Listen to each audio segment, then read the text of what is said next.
Eh bien salut tout le monde les amis, aujourd'hui débriefing du Grand Prix de Miami 2022, j'ai énormément de choses à vous dire. Tout d'abord excusez-moi pour l'heure à laquelle je sors cette vidéo pour des contraintes d'horaire américaines, j'ai pas forcément eu beaucoup de choix et c'est toujours dans mes principes de vous sortir la vidéo débriefing juste après le Grand Prix, enfin du moins quelques temps après le Grand Prix.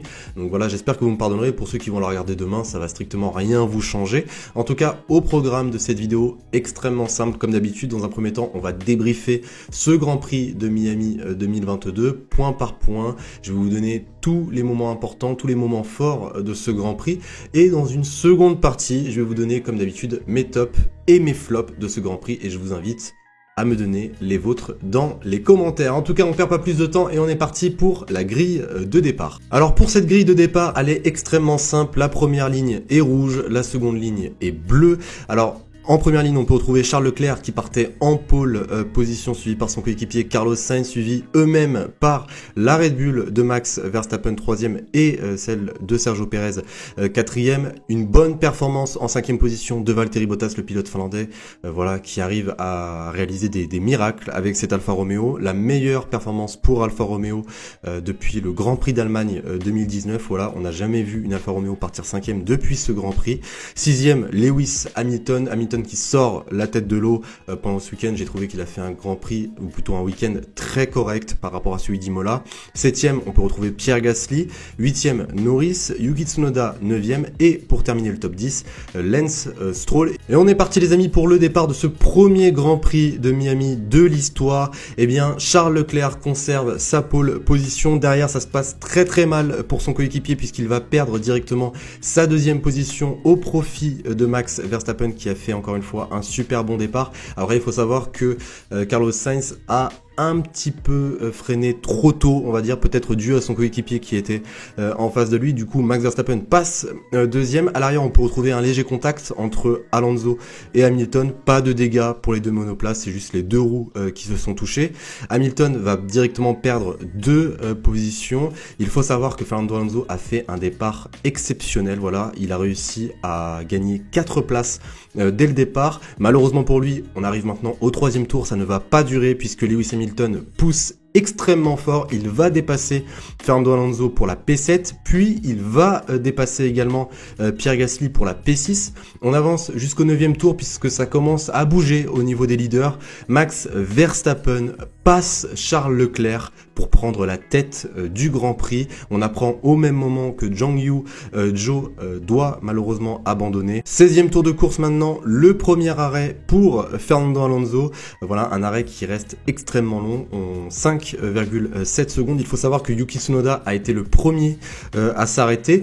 20e tour, Perez indique à la radio qu'il perd de la puissance. Ça n'aura pas beaucoup d'impact. Bon, il va perdre un petit peu de temps sur Carlos Sainz parce que voilà, je rappelle que Sergio Perez est 4e à ce moment-là. Il va perdre un petit peu de temps, mais sans grande conséquence, on va dire. On va avancer maintenant jusqu'au 25e tour puisque Charles Leclerc, 2e, qui se plaint de sa monoplace, elle est impossible à piloter, va rentrer au stand. C'est le premier tout simplement des leaders qui va rentrer au stand. Et au final, Max Verstappen va anticiper la stratégie, ou plutôt Red Bull vont anticiper la stratégie de Ferrari. Max Verstappen va s'arrêter au 27e tour de course. Ils vont être suivis par Sainz et Perez qui vont s'arrêter dans le même tour au 28e tour. Voilà, un arrêt encore une fois compliqué pour Ferrari de 5,4 secondes pour Carlos Sainz. Et il faut savoir que pour Charles Leclerc, c'était 3,2 par rapport à Max Verstappen, c'était 2,4. Voilà, si je dis pas de bêtises.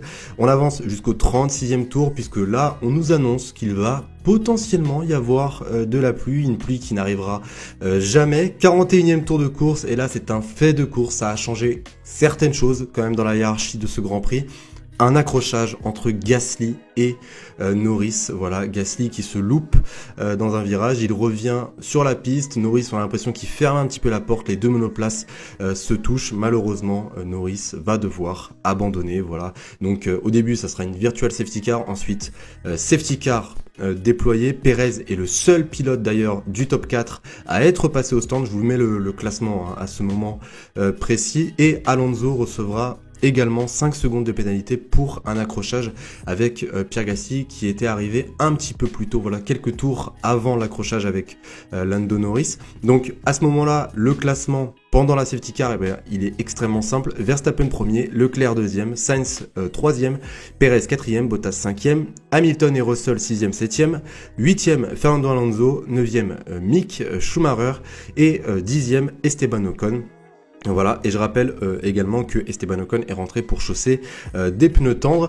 47e tour de course, c'est reparti. Sainz conserve sa position tant bien que mal devant Sergio Pérez. Et je rappelle que Sergio Pérez est en pneu médium frais par rapport à un Carlos Sainz qui galère avec des pneus hard. Au final, Carlos Sainz restera devant le pilote mexicain. 51e tour de course, on va un petit peu plus en arrière puisque Bottas bataille avec les deux Mercedes, celle de Lewis Hamilton et celle de George Russell. Il faut savoir également que George Russell a changé ses pneus pendant la safety car, donc il a des pneus plus frais que son coéquipier ou que le pilote finlandais. Au final, Bottas va subir une pression énorme et va tout simplement partir à la faute. Il va taper le mur et les deux Mercedes vont tout simplement en profiter. Russell dépassera Lewis Hamilton dans la foulée.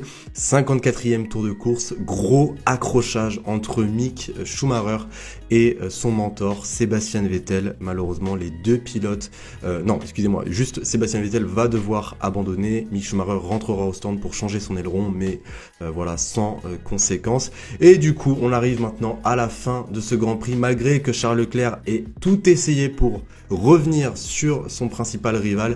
Victoire de Max Verstappen devant les deux Ferrari, celle de Charles Leclerc deuxième et celle de Carlos Sainz troisième. Et on regarde ensemble le classement final de cette course. C'est Max Verstappen qui fait la super bonne opération ce week-end. Il remporte 25 points plus le point du meilleur tour en course. Il est suivi par les deux Ferrari, celle de Charles Leclerc et celle de Carlos Sainz. Derrière, on peut retrouver Sergio Pérez 4e, les deux Mercedes, Russell, Hamilton 5e, 6e, 7e Valtteri Bottas. Malheureusement pour lui, il n'a pas eu beaucoup de chance pendant ce Grand Prix. 8e Esteban Ocon, 9e Fernando Alonso et pour terminer le top 10, et c'est encore une fois surprenant, Alexander Albon qui vient arracher un nouveau point pour la Williams. Derrière, on peut retrouver les grands perdants, notamment Daniel Ricciardo qui n'a pas pu faire grand chose, Stroll, Tsunoda, Latifi, Mick Schumacher qui était dans les points pendant un long moment, qui malheureusement dû à l'accrochage avec Vettel n'a pas pu terminer là où il devait terminer, et on peut retrouver Magnussen et Sébastien Vettel 16e, 17e au niveau des abandons, Gasly, Norris et Joe. Alors on est parti les amis pour mes tops et mes flops, et n'oubliez surtout pas de me laisser les vôtres dans les commentaires. Alors déjà premier top, je pense qu'on va tous être d'accord, Max Verstappen aujourd'hui il a été exceptionnel. Selon moi il a été exceptionnel du début jusqu'à la fin, il part troisième, il termine premier, il passe un week-end compliqué notamment en essai libre où il fait pas mal d'erreurs, il a du mal à tester sa voiture ne lui plaît pas forcément.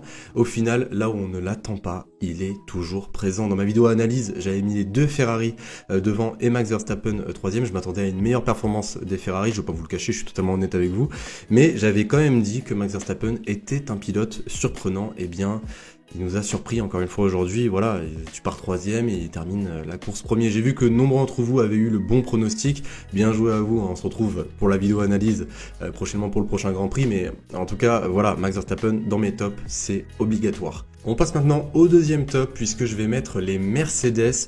Honnêtement, elles ont fait un super bon week-end, notamment pour Lewis Hamilton qui sort un petit peu la tête de l'eau depuis Imola. Voilà, terminé 5e, 6e, c'est une très très bonne performance.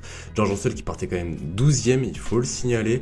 Donc honnêtement, les deux Mercedes, c'est une très très très bonne performance. Après, bien évidemment, il y a d'autres tops que j'ai pu repérer, notamment les Alpines qui terminent toutes les deux dans les points, et surtout Alexander Albon qui finit à la 10e position. Voilà, Alexander Albon, l'opportuniste, on va l'appeler.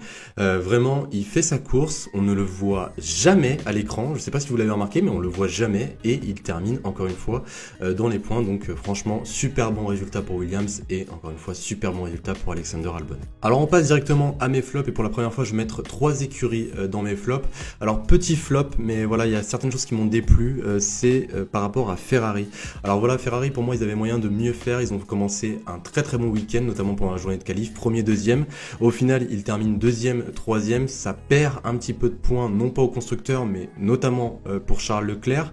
En termes stratégiques, je pense qu'il y aurait moyen de faire mieux pour Ferrari, et surtout moi ce qui m'a énormément déplu et ça m'a ramené quelques années en arrière, c'est notamment par rapport au pit stop. Voilà, les pit stops de Ferrari, Carlos Sainz plus de 5 secondes de pit stop alors qu'il y a Sergio Pérez qui lui colle au derrière, pareil pour Charles Leclerc, une seconde plus long que Max Verstappen.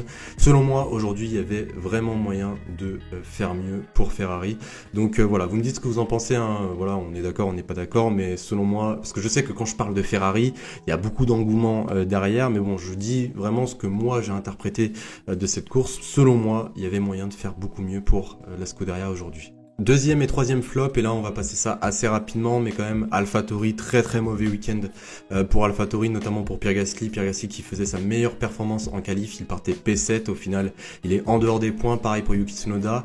Et troisième flop, je vais mettre As qui avait les cartes en main selon moi pour aller chercher une très grosse performance. Ils étaient 10e, 11e à un moment de la course. Malheureusement ça s'est mal terminé pour eux, notamment pour Mick Schumacher, un accrochage avec Sébastien Vettel. Donc voilà, il y avait moyen que Mick Schumacher puisse aller chercher les premiers points de cette saison, donc c'est extrêmement dommage pour le pilote allemand. Donc voilà, vous me dites ce que vous en pensez les amis dans les commentaires. C'est déjà terminé pour mes tops et mes flops, excusez-moi encore pour l'heure à laquelle je sors cette vidéo. Sur ce, j'espère que vous avez aimé. Si c'est le cas, n'hésitez surtout pas à laisser votre petit like, à vous abonner si ce n'est pas déjà fait, et je vous souhaite une excellente journée, une excellente soirée, prenez soin de vous, et je vous dis à la prochaine. Salut tout le monde.